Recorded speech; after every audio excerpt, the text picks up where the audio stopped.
നാടൻ നത്തോലി പീര വറ്റിച്ചതാണ്. നത്തോലി പീര വറ്റിച്ചത് ചെയ്യാനായി നമുക്ക് ആവശ്യമായ സാധനങ്ങൾ നമുക്ക് വേണ്ടത് 350 ഗ്രാം നത്തോലി. ഇത് നന്നായിട്ട് തലയും വഴുക്കൊക്കെ കളഞ്ഞ് ക്ലീൻ ആക്കി വെച്ചിരിക്കുന്ന നത്തോലി. പിന്നെ വേണ്ടത് ഒരു ചെറിയ കഷ്ണം ഇഞ്ചി നീളത്തിൽ അരിഞ്ഞത്, ഒരു 4-5 വെളുത്തുള്ളി. പിന്നെ ആവശ്യമായിട്ടുള്ളത് ചെറിയ ഉള്ളി ഒരു 10 എണ്ണം എടുത്തിട്ടുണ്ട്. 5 എണ്ണം ഞാൻ നീളത്തിൽ അരിഞ്ഞു, ഒരു 5 എണ്ണം തേങ്ങയുടെ കൂടെ ക്രഷ് ചെയ്യാൻ വേണ്ടി മാറ്റി വെച്ചിട്ടുണ്ട്. പിന്നെ നമുക്ക് ആവശ്യമായിട്ടുള്ളത് തേങ്ങയാണ്. പിന്നെ കുറച്ച് മഞ്ഞപ്പൊടി. പിന്നെ നമുക്ക് വേണ്ടത് ഒരു 5 പച്ചമുളക് നീളത്തിൽ ചീന്തിയതും ഒരു 2 സ്പ്രിഗ് കറിവേപ്പിലയാണ്.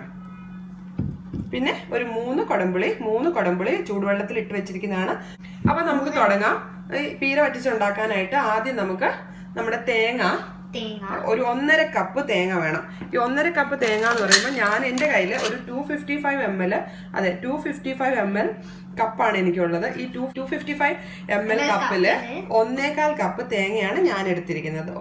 നമുക്ക് ആദ്യം നമ്മുടെ ഈ ചെറിയ ഉള്ളിയും വെളുത്തുള്ളിയും മഞ്ഞപ്പൊടിയും കൂടെ ഒന്ന് ചതച്ചെടുക്കാം. ഇത് 5-6 ചെറിയ ഉള്ളി. ഓക്കെ, കുറച്ച് വെളുത്തുള്ളി മുഴുവൻ എടുക്കുന്നില്ല, കുറച്ച് വെളുത്തുള്ളി. ഇതൊന്ന് നന്നായിട്ട് ചതച്ചെടുക്കാം. അതിൻ്റെ കൂടെ നമ്മൾ ഇടുന്നത് ഒരു മഞ്ഞൾപ്പൊടി കുറേ വേണ്ട, ഒരു 1/4 ടീസ്പൂൺ, അതെ കുറച്ച് മഞ്ഞൾപ്പൊടി, ഒരു 1/4 ടീസ്പൂൺ മഞ്ഞൾപ്പൊടി ചേർത്ത് കൊടുക്കാം. എന്നിട്ട് ഇത് നമുക്കൊന്ന് നന്നായിട്ട് ക്രഷ് ചെയ്തെടുക്കാം. ജസ്റ്റ് ഒന്ന് ക്രഷ് ചെയ്തെടുത്താൽ മതി. ഇതിലേക്ക് ഇനി നമുക്ക് തേങ്ങ ചേർത്ത് കൊടുക്കാം. ഈ തേങ്ങ ഇനി നമുക്ക് ഒന്ന് നന്നായിട്ട് ചതച്ചെടുക്കാം. വല്ലാതെ ആവൊന്നും വേണ്ട, ഒന്ന് ജസ്റ്റ് ചതച്ചെടുത്താൽ മതി. അപ്പൊ ഇതാ നമ്മുടെ തേങ്ങ കണ്ടില്ലേ, ഞാൻ നന്നായിട്ടൊന്ന് ക്രഷ് ചെയ്തെടുത്തിട്ടുണ്ട്. ഇനി നമുക്ക് വേണ്ടത് ഒരു മൺചട്ടിയാണ്. എപ്പോഴും പീര വെക്കുന്നത് മൺചട്ടിയിലായിരിക്കണം, അപ്പോൾ മാത്രമാണ് നല്ലൊരു രുചി കിട്ടുള്ളൂ. പീര ഭയങ്കര ടേസ്റ്റി ആയിട്ടുള്ള ഒരു മീനിന്റെ റെസിപ്പിയാണ്. നമുക്കപ്പോൾ ഒരു മൺചട്ടി എടുക്കാം. മൺചട്ടിയിലേക്ക് നമുക്ക് 3 കൊടമ്പുളി ചേർത്ത് കൊടുക്കാം. ഓക്കെ, ഇതിലേക്ക് നമുക്ക് കറി ലീവ്സ് ചേർത്ത് കൊടുക്കാം, കറിവേപ്പില, പിന്നെ പച്ചമുളക്. ഞാനിവിടെ എടുത്തിരിക്കുന്നത് നമ്മുടെ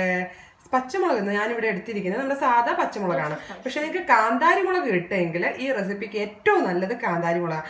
അപ്പോൾ നിർബന്ധമായിട്ടും കാന്താരി കിട്ടുമെങ്കിൽ കാന്താരി മുളക് തന്നെ യൂസ് ചെയ്യണം. ഓക്കെ, അപ്പോൾ നമ്മുടെ പച്ചമുളക് ഇട്ട് കൊടുത്തു.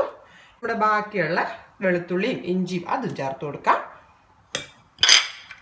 പിന്നെ ഞാനിവിടെ കുറച്ച് കുഞ്ഞുള്ളി അരിഞ്ഞു വെച്ചിട്ടുണ്ട്, ഈ കുഞ്ഞുള്ളി ചേർത്ത് കൊടുക്കാം. പിന്നെ നമുക്ക് മീൻ ചേർത്ത് കൊടുക്കാം. അപ്പോൾ മീൻ ചേർത്ത് കൊടുക്കാം. പിന്നെ നമുക്ക് നേരത്തെ അരച്ചു വെച്ചിരിക്കുന്ന ചതച്ച് വെച്ചിരിക്കുന്ന തേങ്ങ ചേർത്ത് കൊടുക്കാം. നമ്മൾ ചതച്ച് വെച്ചിരിക്കുന്ന തേങ്ങ ചേർത്തു. ഇനി നമുക്കിത് കൈകൊണ്ട് നന്നായിട്ടൊന്ന് മിക്സ് ചെയ്തെടുക്കാം.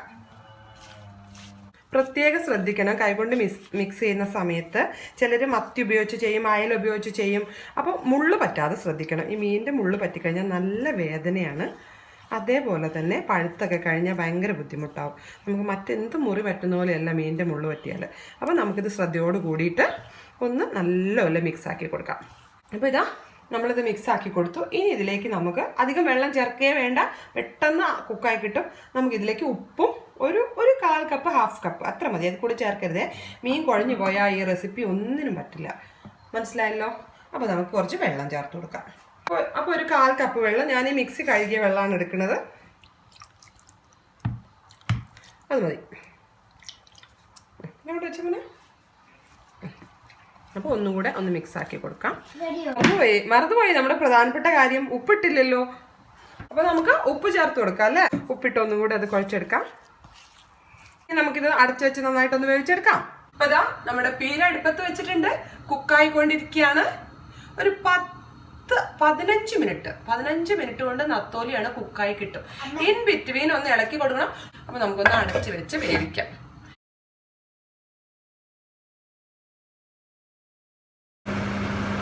ഇനി ഇതിലേക്ക് നമുക്ക് കുറച്ച് നല്ല നാടൻ വെളിച്ചെണ്ണ ചേർത്ത് കൊടുക്കണം. വെളിച്ചെണ്ണ ചേർത്ത് ഉടനെ തന്നെ ഞാൻ ഇത് അടച്ചു വെക്കുകയാണ്. ഇനി ഒരു 5 മിനിറ്റ് കഴിഞ്ഞ് നമുക്ക് ചെറുതായിട്ടൊന്ന് ഇളക്കി, വലുതായിട്ട് ഇളക്കരുത്, മീൻ പൊടിഞ്ഞു പോവും, ഒന്ന് ഇളക്കിയെടുത്ത് നല്ല ചോറിൻ്റെ കൂടെ കഴിക്കാം. വെളിച്ചെണ്ണ ഒഴിച്ച് ഒരു 5 മിനിറ്റ് വെച്ചു, തുറന്നു നോക്കാം. അപ്പോൾ നമ്മുടെ പീര റെഡിയായി. മീനൊന്നും വല്ലാതെ പൊടിഞ്ഞു പോയിട്ടില്ല. അപ്പോൾ എല്ലാവരും ട്രൈ ചെയ്ത് നോക്കുക. അപ്പോൾ അടുത്ത റെസിപ്പിയായി വരുന്നവരേക്കും ബൈ ബൈ.